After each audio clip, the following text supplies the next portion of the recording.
Segunda de Pedro, capítulo 1, versículo 8 al 11. Les voy a pedir por favor que se pongan de pie para leer la palabra juntos de pie. Esta es la palabra del Señor. Queremos venir con un corazón humilde ante ella. Pues estas virtudes, al estar en ustedes y al abundar, no los dejarán ociosos ni estériles en el verdadero conocimiento de nuestro Señor Jesucristo. Porque el que carece de estas virtudes es ciego o corto de vista, habiendo olvidado la purificación de sus pecados pasados. Así que, hermanos, sean cada vez más diligentes para hacer firme su llamado y elección de parte de Dios. Porque mientras hagan estas cosas, nunca caerán.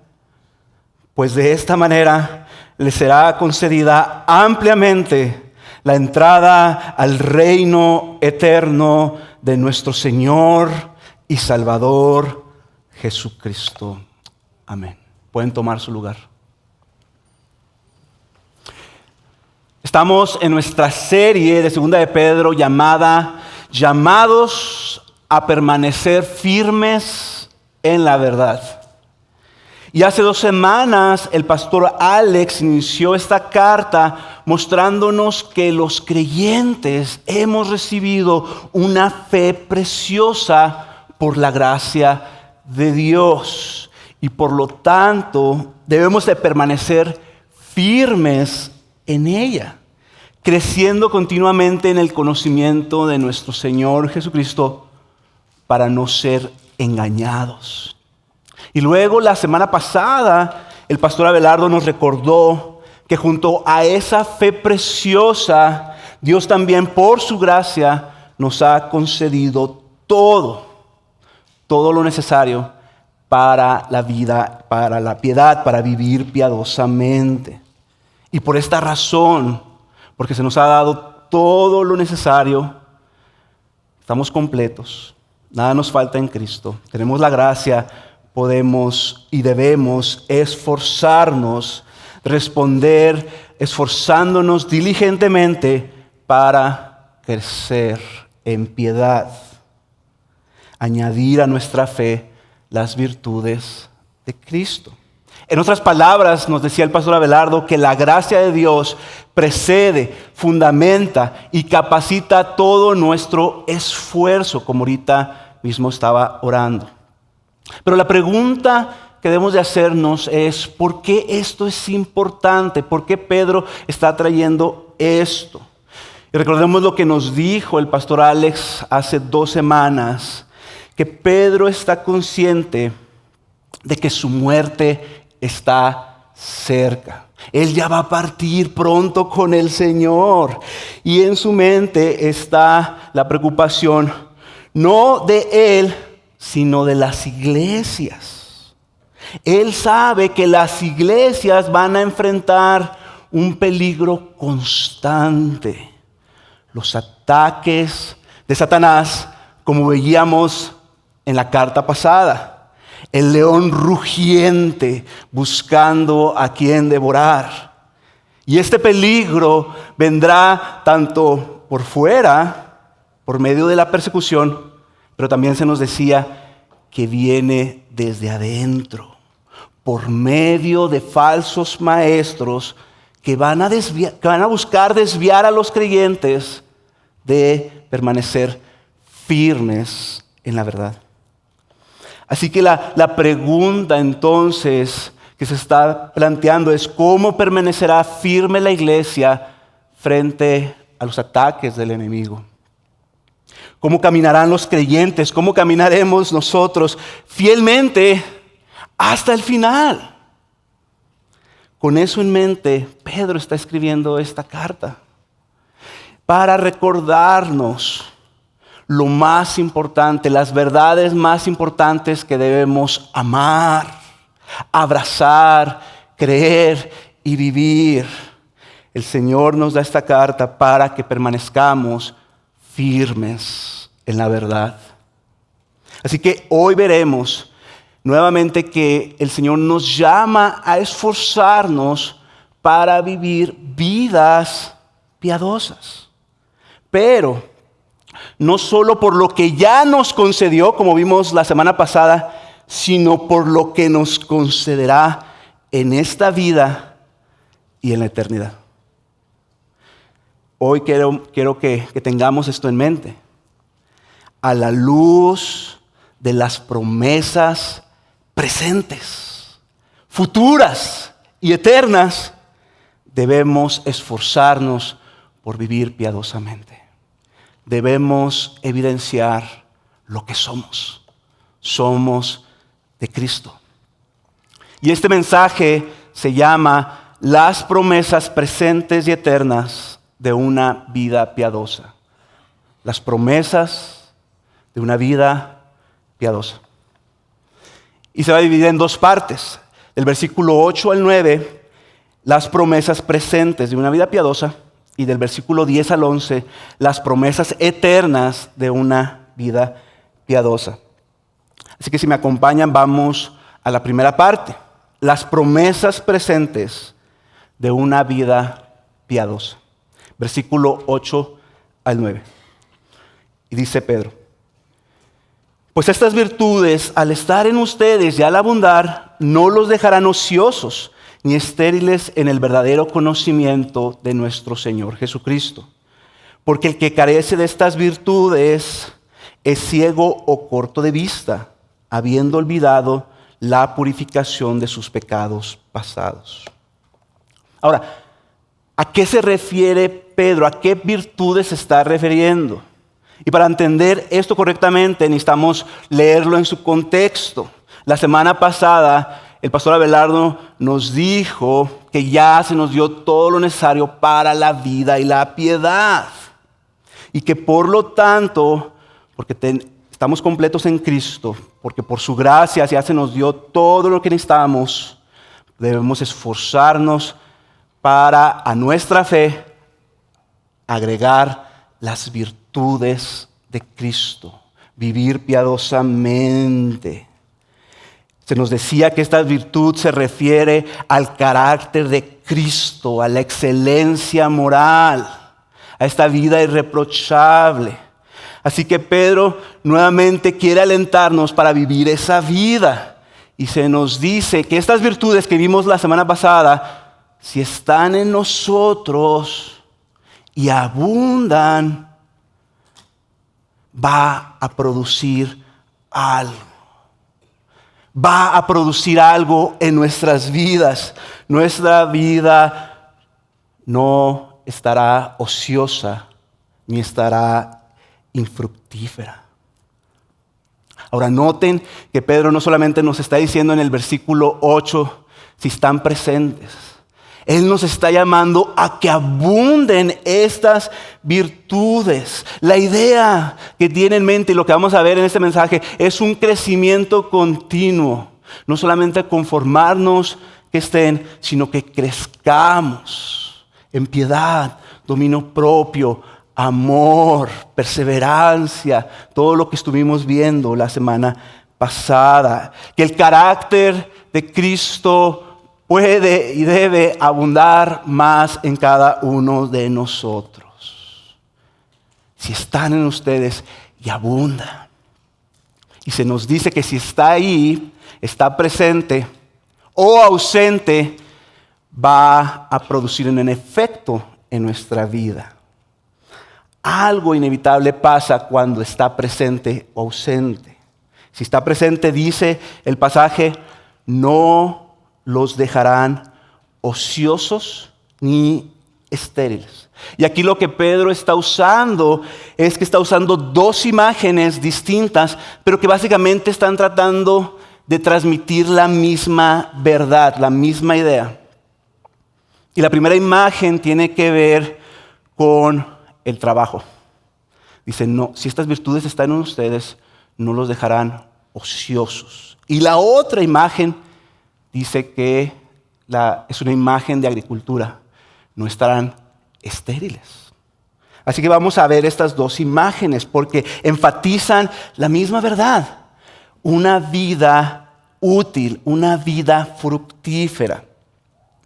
la palabra ocioso describe a alguien que no trabaja. Ahora, no significa alguien que es incapaz para trabajar. No significa alguien que no tiene las herramientas para trabajar, sino que teniendo todo lo necesario, no trabaja diligentemente. Pasa el tiempo distraído, se entretiene en otras cosas, desperdiciando el día. Eso es estar ocioso, no producir, no aportar, no cumplir el propósito para el cual uno es contratado. Ahora, Pedro usa esa imagen y la transfiere a nuestra vida. Y él dice, cuando este carácter de Cristo está en nosotros, no permitirá que nuestra vida sea ociosa o inútil para el Señor. Teniendo todo lo necesario, no nos esforzamos diligentemente. Imaginen esto. La ociosidad espiritual, hermanos, es algo muy común. No porque nos falte algo, sino porque muchas veces nosotros estamos distraídos en otras cosas. La semana pasada el pastor Abelardo nos hablaba sobre el dominio propio, sobre el tiempo que pasamos en la pantalla. Y a lo mejor muchos de nosotros, como yo, dijimos, amén, sí, yo necesito crecer en esto, tenemos todo lo necesario, vamos a esforzarnos en Cristo por su gracia, pero en la semana nos olvidamos de ello y nos enfocamos en otras cosas. Y decimos, esto no es tan importante. Así que podemos estar llenos de ocupaciones y al mismo tiempo ser espiritualmente ociosos. Teniendo todo, no lo hacemos. Ahora, esa es la primera imagen. La segunda imagen está muy relacionada porque dice que una vida piadosa no solamente nos guarda de la ociosidad espiritual, sino también de la esterilidad. Y en esta segunda imagen nos trae esta imagen de la agricultura. Imagínense ustedes un árbol grande, un árbol con un tronco fuerte aparentemente, un árbol que quizás está lleno de hojas, pero cuando te acercas ves que este árbol no tiene fruto. Ahora, no quiere decir que este árbol esté muerto, sino quiere decir que este árbol no está cumpliendo el propósito para el cual existe, no está dando fruto. Así que la diferencia de estas dos imágenes se están complementando, porque la imagen de la ociosidad es una imagen que nos lleva a decir diligencia, esfuerzo. Pero un árbol no se le puede decir simplemente esfuérzate, porque el fruto del árbol consiste en dónde está conectado. Si está conectado a lo que lo alimenta para que dé fruto. Entonces Pedro nos dice, si estas virtudes están en ustedes, no los dejarán sin fruto. Ahora, ¿en qué consiste este fruto? Pedro añade algo muy importante en este pasaje. Nos dice que no nos dejará ociosos ni estériles, pero fíjense lo que añade. En el verdadero conocimiento de nuestro Señor Jesucristo. Esta es una expresión muy importante y no está aquí de casualidad. De hecho, es uno de los grandes temas de la carta. De hecho, ya Pedro nos ha repetido esto de lo que es el verdadero conocimiento. En el versículo 2 habló del conocimiento de Cristo. Y en el versículo 3, la semana pasada, también habló del conocimiento de Cristo. Miren, vamos a recordar un poco lo que vimos la semana pasada en el versículo 3. Dice, su divino poder nos ha concedido todo cuanto concierne a la vida y a la piedad. Pero fíjense que no se queda ahí. ¿Cómo? ¿Cómo nos ha concedido todo cuanto concierne a la vida y la piedad? Mediante el verdadero conocimiento de aquel que nos llamó a su gloria y excelencia. Que nos llamó. Pedro está estableciendo aquí una idea fundamental. Todo comienza con el verdadero conocimiento de Cristo. Por medio del conocimiento de Cristo recibimos todo lo necesario para la vida y la piedad. Y ese mismo conocimiento produce en nosotros una vida fructífera. Una vida que produce, que da fruto. Ahora, ¿qué es el verdadero conocimiento de nuestro Señor Jesucristo? Y esto es bien importante. No es simplemente conocimiento intelectual acerca de Jesús. Pedro no está simplemente hablando de obtener información. No está hablando únicamente de conocer doctrina. No está hablando simplemente de leer la Biblia.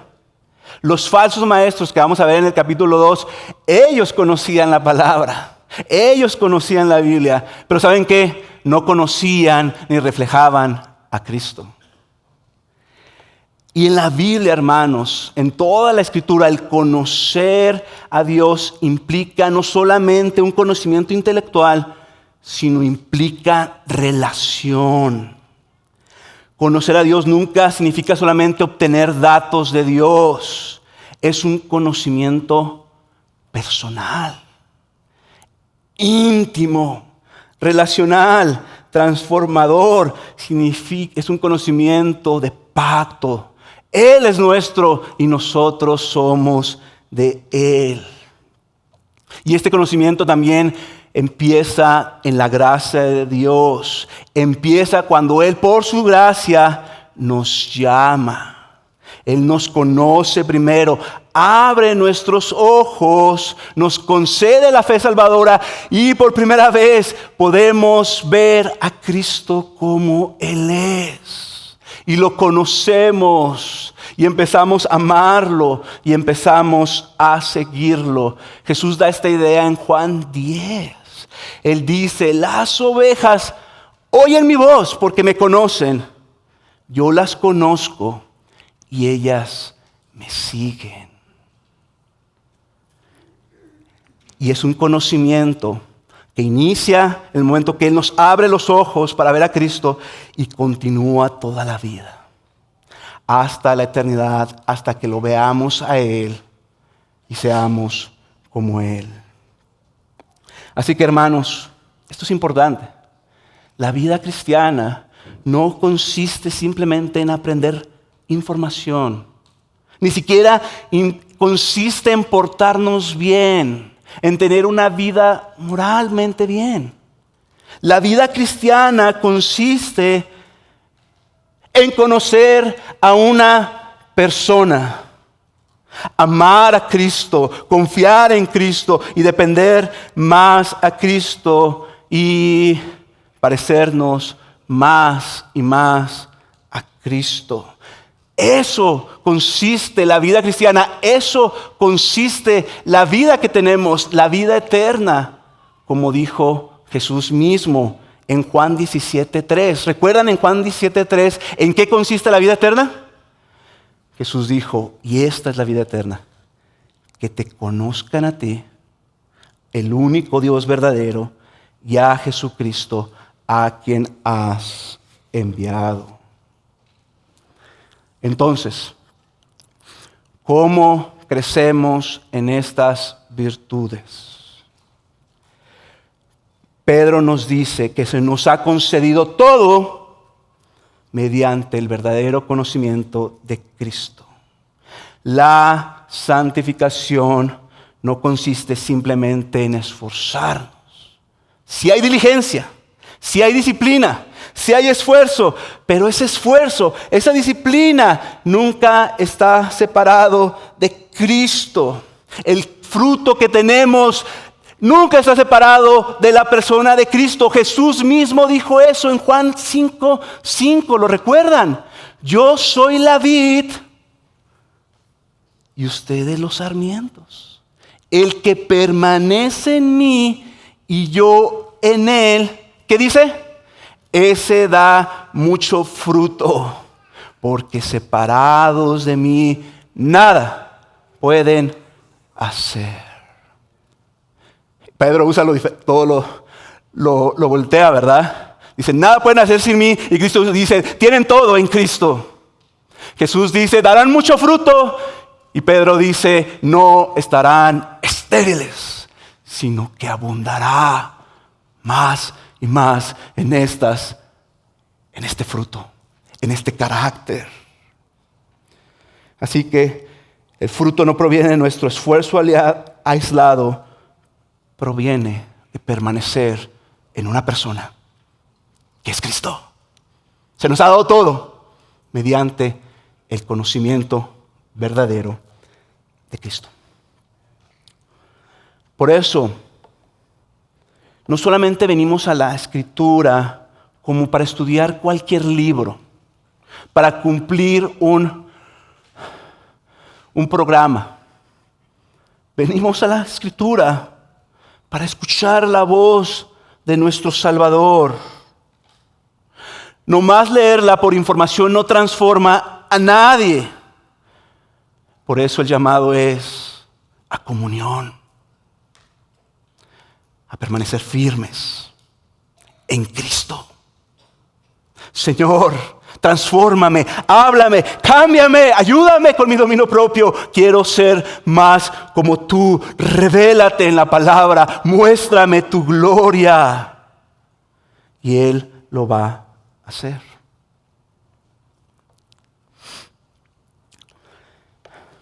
Ahora, después de mostrarnos Pedro el resultado de una vida de piedad, Pedro ahora presenta un contraste. Nos dice lo que pasa cuando está presente y ahora nos dice qué pasa cuando está ausente. Y esta parte de este primer punto es bien importante porque una de las grandes preguntas es ¿por qué no hay fruto en mi vida? ¿Por qué no veo crecimiento? Bueno, Pedro responde que la falta de crecimiento revela más que una falta de diligencia, es una falta de perder de vista algo. Versículo 9. Porque el que carece de estas cosas, de las virtudes que vimos, ¿qué dice? Es ciego o corto de vista, habiendo olvidado la purificación de sus pecados pasados. Así que Pedro utiliza una imagen muy gráfica aquí también. Y nos dice que una persona que carece de estas virtudes, del carácter de Cristo, es alguien como ciega, es alguien como corta de vista. Alguien que carece de esto es alguien que está caminando sin una visión correcta. Está entretenido en las cosas que están delante de él. No alcanza a ver lo que realmente importa. Así que su problema es un problema de visión. ¿Y qué ha dejado de ver? Pedro responde inmediatamente, habiendo olvidado la purificación de sus pecados pasados. En otras palabras, olvidar el evangelio es similar a andar como ciegos, cortos de vista y sin fruto. Ahora, no significa necesariamente que haya olvidado intelectualmente el evangelio, porque puede saber que Cristo murió, puede saber que Cristo lo perdonó, pero vive como si esta verdad y esta realidad no tuviera ningún impacto en su vida. Ha perdido de vista todo lo que Cristo ya hizo por él, que fue limpiado, perdonado, que ya no hay condenación para los que están en Cristo Jesús, que hay acceso para el Padre, que le pertenece a él y que no es jamás esclavo del pecado.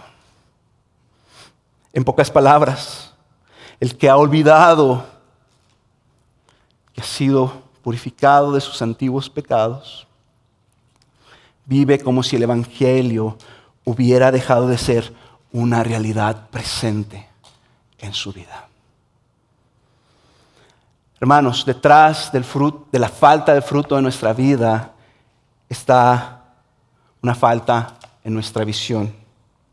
Cuando dejamos de contemplar el Evangelio, cuando dejamos de contemplar la hermosura de Cristo, inevitablemente dejamos de crecer. Olvidamos sus grandiosas y preciosas promesas. Olvidamos lo que ya se nos concedió en Cristo. Y empezamos a vivir como si el pecado nos definiera. Vivimos condenados. O, peor aún, toleramos el pecado en nuestras vidas. Y por eso no vemos transformación. Una estrategia del enemigo es esta: hacernos olvidar. Hay un autor que había un autor que vivió en la Segunda Guerra Mundial, Dietrich Bonhoeffer, y él dijo que una de las estrategias del enemigo no es llenar tu corazón de odio hacia Dios, sino llenar de tu corazón de olvido hacia Dios. Y quizás esta es la razón por la cual no estás creciendo.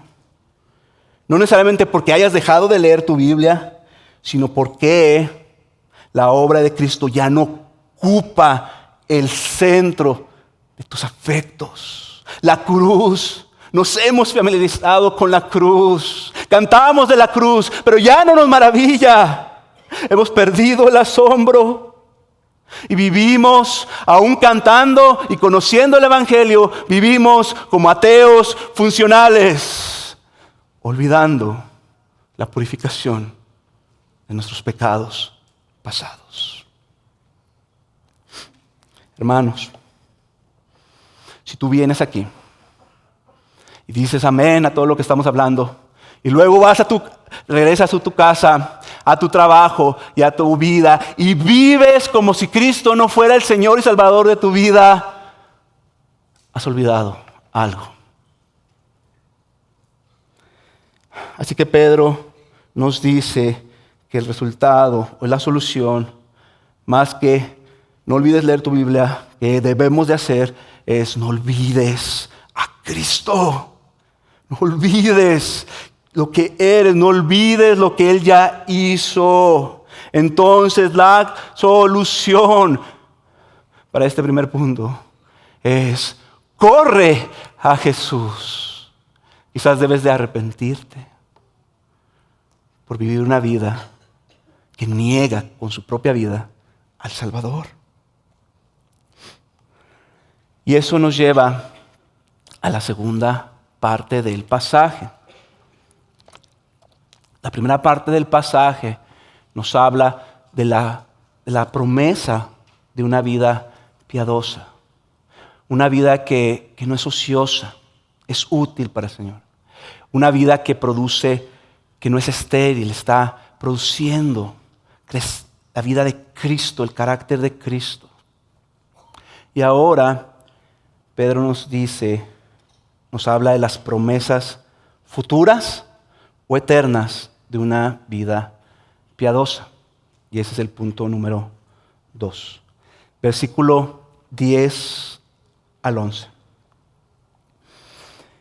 Así que, hermanos, sean cada vez más diligentes para hacer firme su llamado y elección de parte de Dios.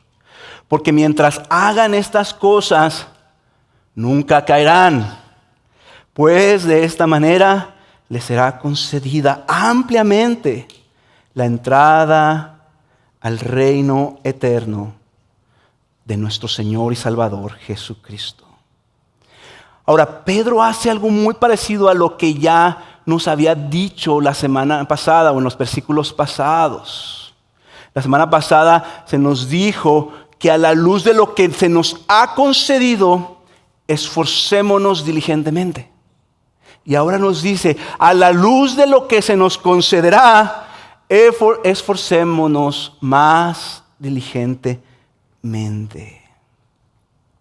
Pedro nos llama, pero fíjense que no está diciendo añadir virtud, sino en esta parte dice hacer firme nuestro llamado y elección de Dios.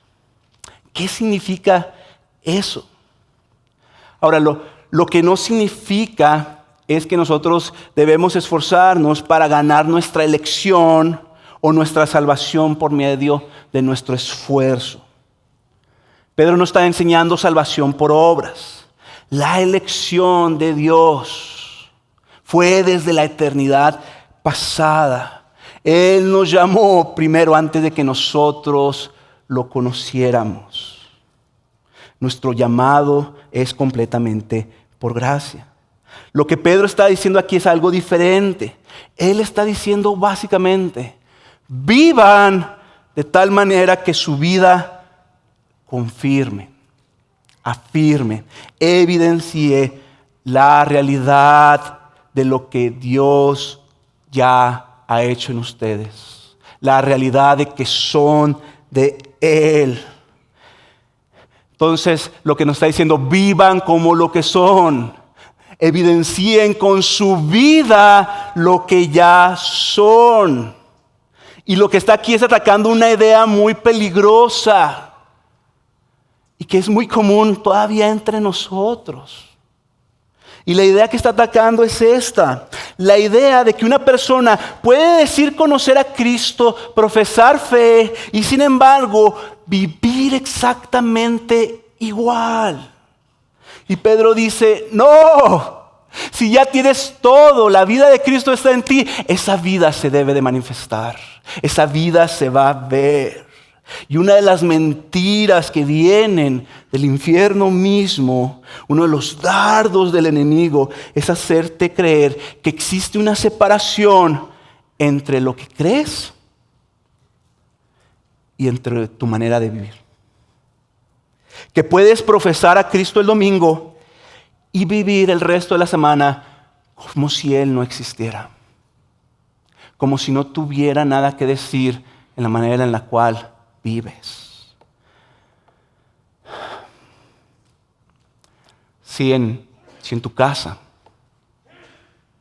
si en tu trabajo, si en el uso de tu tiempo, de tu dinero, en tus palabras, en tus prioridades, en tus decisiones, no existe ninguna diferencia entre tu vida y la de alguien que no conoce a Cristo, hay un problema serio. Debes de examinar tu vida. El verdadero conocimiento nunca es infructífero. Siempre transforma. El verdadero conocimiento de Cristo. Siempre debe haber una diferencia. Debe haber una diferencia entre los que rechazan a Jesús y los que lo seguimos. Y Pedro dice la misma palabra de la semana pasada. Sean entonces más diligentes, urgentes, perseveren. No para ganar el favor de Dios, sino como vimos la semana pasada, sino porque ya lo tenemos. No para ser aceptados, sino porque ya somos aceptados. Jesús mismo dijo, por sus frutos los conocerán, en Mateo 7. Y esto es importante porque los falsos maestros estaban diciendo, vamos a verlo más adelante, decían conocer mucho, pero su vida no reflejaba este conocimiento, este Cristo. Ahora, después de esa exhortación, este llamado, Pedro hace una promesa extraordinaria. En el versículo 10, parte B, dice, porque mientras hagan estas cosas, nunca caerán. Luego agrega, pues de esta manera les será concedida ampliamente la entrada al reino eterno de nuestro Señor y Salvador Jesucristo. ¿A qué se refiere Pedro al decir que nunca caeremos? ¿Está diciendo que acaso ya no volveremos a pecar? ¿Que nunca vamos a fallar en dominio propio? ¿Que nunca vamos a ceder en la tentación? No. De hecho, mientras estemos en esta vida, siempre va a haber una lucha con el pecado remanente. Siempre vamos a necesitar arrepentirnos y correr a Jesús. Es verdad que el pecado ya no nos domina, pero todavía hay pecado. Todavía necesitamos perseverar. Así que no está diciendo que nunca dejaremos de pecar. Entonces, ¿qué significa la palabra nunca caerán? Pedro está hablando de la perseverancia de los santos. Está diciendo que quien vive permaneciendo en Cristo, creciendo en piedad, esa persona que demuestra la realidad de Cristo en su vida, esa persona hasta el final será fiel. Nunca abandonará definitivamente a Cristo. Hermanos, Dios es el que nos preserva. Dios es el que hace la obra en nosotros hasta el final. Pero una de las maneras en las cuales Él nos preserva es dándonos todo lo necesario para vivir piadosamente, para perseverar hasta el fin. La apostasía, que es otra manera de decir de los que caen, son aquellas personas que parecían seguir a Cristo, que venían a la iglesia, que conocían ciertas verdades, profesaban cierta fe, pero al final del tiempo rechazan a Cristo, demostrando que nunca le pertenecían. Y es doloroso porque todos conocemos personas, aunque no sabemos si al final se entregarán al Señor, pero conocemos personas que sirven o sirvieron, predicaban, parecían caminar firmemente y ahora niegan completamente al Señor. Y quizás algunos de ustedes estén diciendo, entonces la salvación depende de mí. ¿Solo seré salvo si me esfuerzo y permanezco en Cristo? Bueno, la verdad de las cosas es que la Biblia presenta dos realidades. Por un lado, Jesús dice que el que persevere al final, ese será salvo. Mateo 24:13. Pero por otro lado, Pablo nos dice, porque Dios es el que produce en ustedes tanto el querer como el hacer por su buena voluntad. Así que Pedro no está diciendo, no está hablando de que vamos a perder la salvación, pero Pedro está diciéndonos, examina tu vida. Si tu vida permanece sin fruto, si dices conocer a Jesús, pero Cristo no ocupa el primer lugar de tu vida, de tus decisiones, de tus afectos, no hay una evidencia, examínate si estás en la fe. La seguridad de la salvación, hermanos, no está diseñada para que vivamos como queramos, para ser indiferentes al pecado. Continuaremos pecando para que la gracia abunde, Pablo dice en Romanos 6, de ninguna manera. Así que yo te quiero preguntar, ¿cómo está tu amor por Cristo? ¿Cómo está tu comunión? Si descubres que hay una separación en eso, el llamado el día de hoy, corre a Jesús, corre al Salvador. Ahora, por otro lado, este mismo pasaje no solamente nos habla de examinarnos, sino también contiene una de las promesas más alentadoras. Porque Pedro no solamente nos está exhortando, nos está dando una promesa. Nos recuerda que los que verdaderamente están en Cristo no serán abandonados por Él. Nuestra perseverancia, al final de cuentas, no descansa en la fuerza de nuestro esfuerzo, sino descansa en la fidelidad de aquel que nos llamó, que nos eligió, que está con nosotros y nos ha dado todo para que perseveremos hasta el final.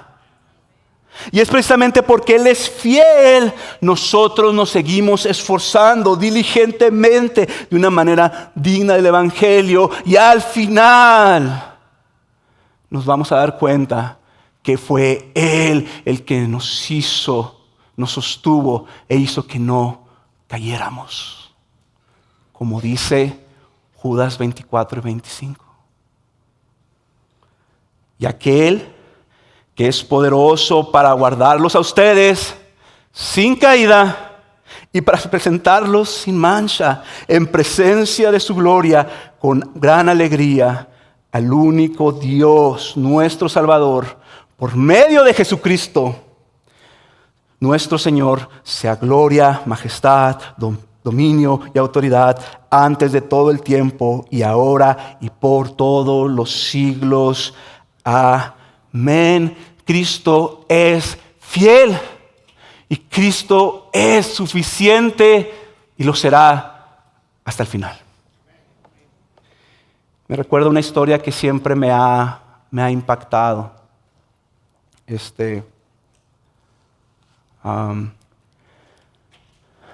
Creo que sucedió en el primero o en el segundo siglo, no recuerdo muy bien, después de Cristo. Y esta es la historia de dos hombres cristianos, dos creyentes. Y ellos habían sido apresados, arrestados por el Imperio Romano. Había una persecución grande en el Imperio Romano. Estaban en la celda y los dos próximamente iban a ser ejecutados. Y la preocupación principal de ellos no era morir, pero más que eso era, ¿negaremos al final al Señor? ¿Será suficiente el Señor cuando venga lo que venga? Leones, espada, ¿nos separará del amor de Dios que es en Cristo? Entonces estaban hablando y le dice uno al otro, cuando estés delante de ahí de la muerte, yo te voy a estar viendo desde la celda. Levanta la mano como una señal de que Cristo es suficiente hasta el final. Toman a este hombre, lo ponen en una estaca, lo amarran y empiezan a prender fuego. Y se empieza a quemar, a arder. Y empieza a llorar. Y empieza a gritar. Y la otra persona que está del otro lado, el otro creyente, ve que no levanta la mano. Pero no lo levanta porque está amarrado. Pero cuando las llamas queman la soga y este hombre a punto de morir, cuando las sogas son quemadas, en ese momento levanta la mano como señal de que Cristo es y será suficiente hasta el final. Y eso es lo que nos está diciendo Pedro. Nuestra confianza no está en la fortaleza de nuestra fe. Nuestra confianza está en nuestro Salvador. Y pase lo que pase, enfermedad, cáncer, dificultades, lo que estemos pasando, hermanos, aferrémonos a Él, que es suficiente. Y no solamente nos va a sostener hasta el final, sino nos va a sostener fieles.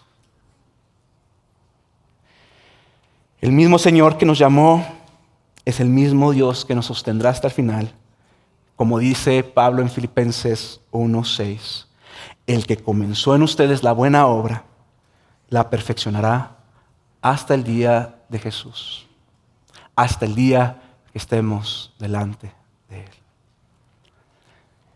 Y por último, llegamos al versículo 11.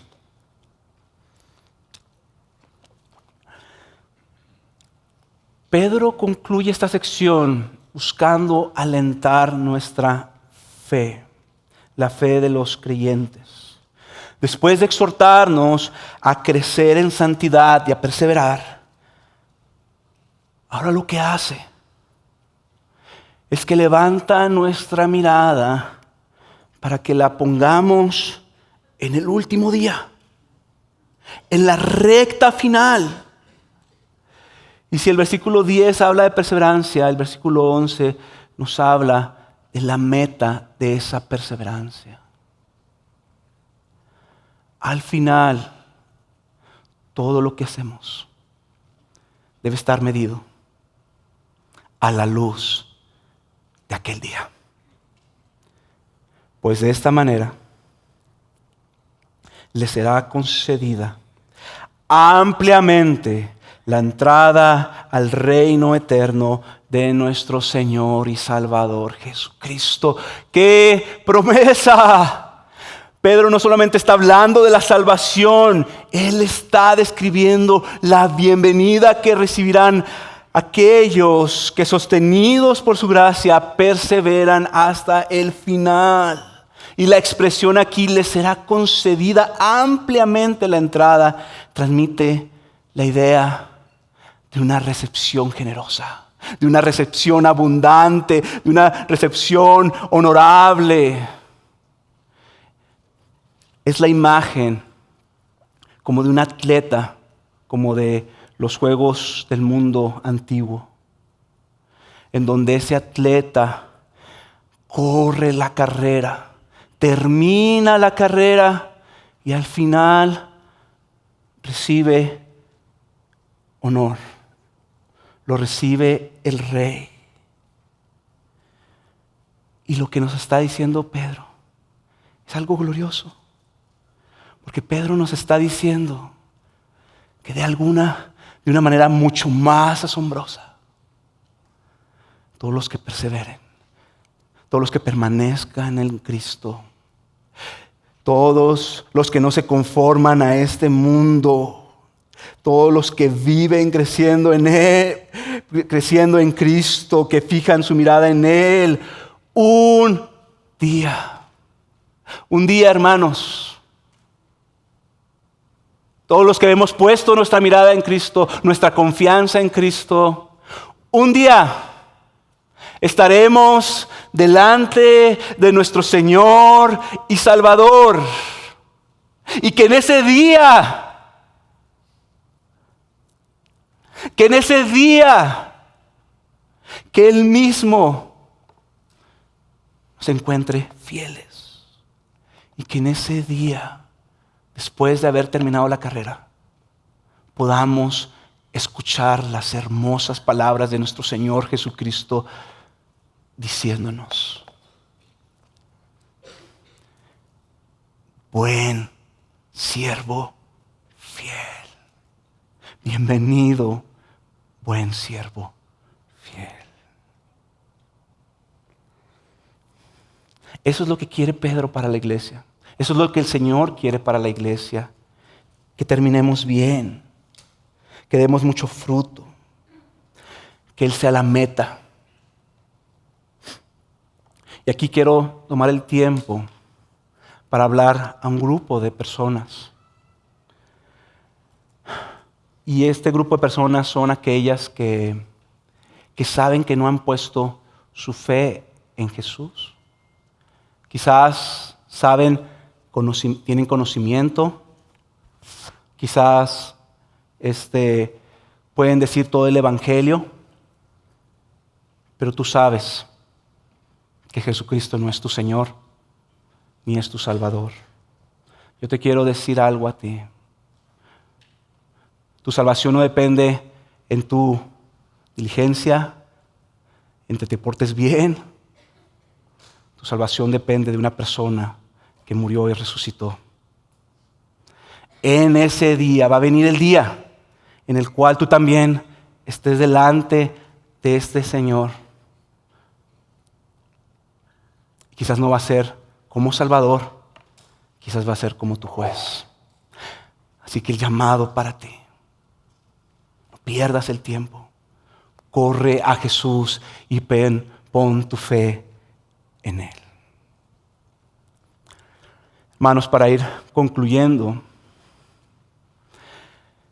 la gran motivación entonces, al final, la gran motivación para nosotros perseverar, para esforzarnos en crecer en piedad, para permanecer en Cristo. La gran motivación que tenemos no es el miedo, no es el temor, no es solamente portarnos bien, no solamente que nuestras vidas sean buenas vidas. Al final, nuestra motivación es la gloria que nos espera, la gloria futura en donde estaremos delante de nuestro Señor.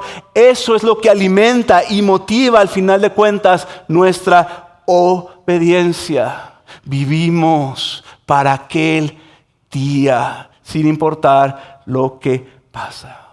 No vivimos con una vista corta, como ciegos, nomás para aquí, poniendo nuestra vida en estas cosas, invirtiendo nuestra vida, nuestro esfuerzo en este mundo, sino vivimos con una mirada en lo eterno, en el día que Él mismo nos conceda la entrada. Y finalmente, cuando estemos delante de Él, comprenderemos que llegamos ahí únicamente porque Él fue fiel. El que nos llamó, el que nos eligió, fue el que nos sostuvo, el que nos preservó y el que nos llevó hasta el final. Y por eso toda la gloria será para Él. Nos habrá sido concedida la entrada por gracia. Y fíjense cómo Pedro termina este argumento de una manera muy parecida a como inició. En el versículo 3 dice que Dios nos concedió todo lo necesario para la vida y la piedad. Y ahora Pedro nos dice que también nos concederá la entrada al reino eterno. De principio a fin, la salvación es del Señor. Hermanos, que esa sea nuestra ambición. Que nuestra ambición para esta iglesia sea ser hallados fieles. Que nuestra ambición sea poder estar delante de Él y escuchar esas dulces palabras. Bienvenido, siervo fiel. Amén. Vamos a orar.